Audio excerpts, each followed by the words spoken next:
தமிழகத்தில் இளைஞர்களிடையே கஞ்சா, மது உள்ளிட்ட போதைப் பொருட்களின் புழக்கம் அதிகமாக இருக்கிறது.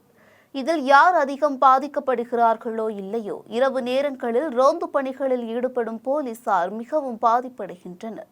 மது போதையில் அல்லது கஞ்சா போதையில் சாலைகளில் சுற்றித் திரியும் இளைஞர்களை போலீசார் பிடித்து விசாரணை மேற்கொண்டால் அவர்களை மிரட்டுவது, தாக்குதல் நடத்துவது என அத்துமீறல்கள் தொடர்கின்றன.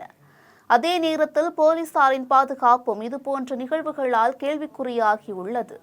ரவுடி என மிரட்டுவது, அரசியல்வாதிகளின் உறவினர்கள் என மிரட்டுவது என அத்துமீறல் சம்பவங்கள் தொடர்ந்து நடந்து வருவது போலீசாரை ஒருவித மன உளைச்சலுக்கு ஆளாக்கியுள்ளது.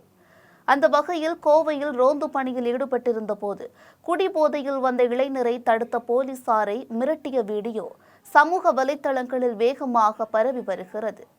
கோவை காந்திபுரம் 100 அடி சாலையில் காட்டூர் காவல் நிலைய போக்குவரத்து போலீசார் வாகன தணிக்கையில் ஈடுபட்டிருந்தார். அப்போது அந்த வழியாக வந்த சென்னை பதிவன் கொண்ட கார் ஒன்றை நிறுத்தி சோதனை செய்துள்ளனர். அப்போது அந்த காரில் வந்த இளைஞர்கள் மது போதையில் இருந்தது தெரிய வந்தது.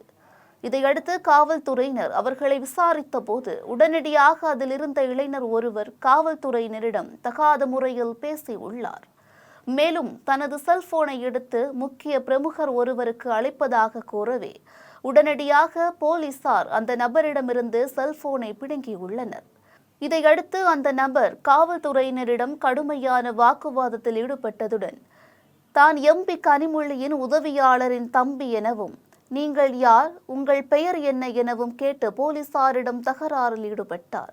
அந்த நபருடன் வந்த இளைஞர்கள் சிலர் சமாதானம் செய்ய முயன்றும் அந்த நபர் சத்தமிட்டு கொண்டே இருந்த நிலையில் காரில் வந்த 4 பேரையும் காவல்துறையினர் காட்டூர் காவல் நிலையத்திற்கு அழைத்து சென்று மது போதையில் வாகனம் ஓட்டியது தொடர்பாக வழக்கு பதிவு செய்தனர்.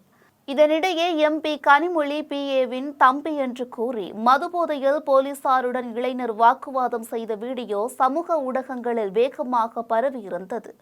இதையடுத்து திமுக எம்பி கனிமொழியின் பெயரை காவல்துறையிடம் தவறாக பயன்படுத்தியதற்காக இளைஞர் மன்னிப்பு கோரி வீடியோ வெளியிட்டுள்ளார்.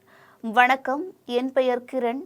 நானும் எனது நண்பர்களும் நேற்று பொள்ளாச்சியில் கோவையில் தனிப்பட்ட வேலைக்காக வந்திருந்தோம்.